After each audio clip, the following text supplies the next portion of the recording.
Sup fellas, I'm going to share with you my method of making the huge fires that you all seem to enjoy, and how to make your fires last all night, especially in wet weather. Let's get cracking. Your biggest threat in wet weather fire making is the damp ground, but we can get over this hurdle by creating a dry wooden platform to build our fire upon. Gather some hardwood branches, oak, maple and birch will do the trick. And the reason I recommend hardwoods for the platform is because hardwoods are a lot denser, therefore transform into smouldering black embers and charcoal over time, as opposed to the ashy charred wood that softwoods often create. Place 2 branches facing one way, then build a platform on top of that facing the other way. Not only does this keep the fire further off the ground, but it also allows more oxygen to enter the fire from below. Maximising oxygen input is a fine detail that's required to aid in the combustion process. This platform over time will gradually begin to transform into those smouldering hot embers, and having a good base layer of hot embers will give you the constant source of heat throughout your fire that you'll need. Another great practice is to create a fire perimeter. By laying your larger pieces of firewood onto the outskirts of your fire in a neat and orderly fashion, your fire will gradually dry out these bigger branches while you build your fire up. This wooden perimeter also serves to bounce heat back into the fire, another fine detail. This construction will also allow you to add more pieces of large wood to the top of your fire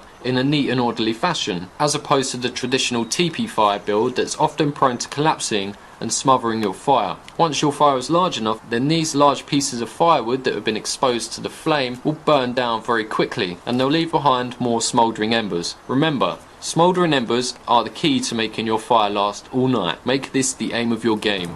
Now for the materials. Wood that's been on the damp ground should be totally discarded. They will more often than not be completely soaked through. You should gather wood that's been hanging above the ground or on dead standing trees. For the larger pieces of wood, you should use the technique of batoning or battening, however you want to say it, to split them into smaller individual pieces to expose their dry inner core. Splitting them down into pieces about the width of pencils or sausages is a good practice, as these will take the flame with relative ease. It's worth investing some time into this. You could also utilise dead standing plants, dead grass, dead leaves on trees, dead standing thistles for example, are good for giving your fire the quick boost in the early stages, as they'll often not contain much moisture, but they'll dissipate any moisture they do have fairly quickly when exposed to an open flame. But there will always be some moisture contained within these materials. There's not a lot you can do about that, but what you have to do is forcefully evaporate all the remaining moisture from these small pieces of wood by using a fire fuel. Fire fuels also go by the name of kindling, but that depends on your definition of kindling, as it varies across the different sects of outdoorsmanship.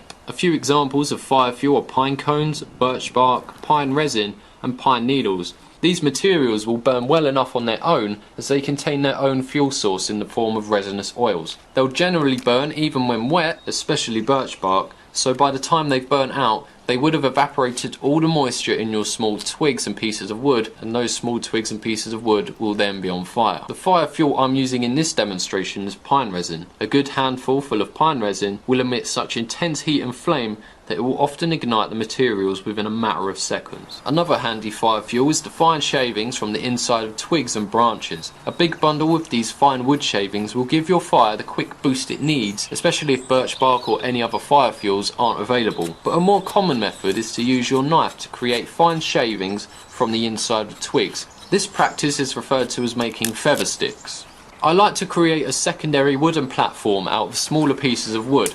These small sticks will burn down into a fine layer of embers, which will be enough to keep on igniting the fine materials you place onto it, gradually getting large enough to begin smouldering the primary wooden platform underneath it. Remember, creating embers is the name of the game. I can't emphasise this enough. So, time for the fire. Once those materials ignite, they'll burn down and turn the secondary wooden platform into embers. Those embers will then begin to smoulder the primary platform, eventually leaving you with a huge bed of red hot embers and intense flame.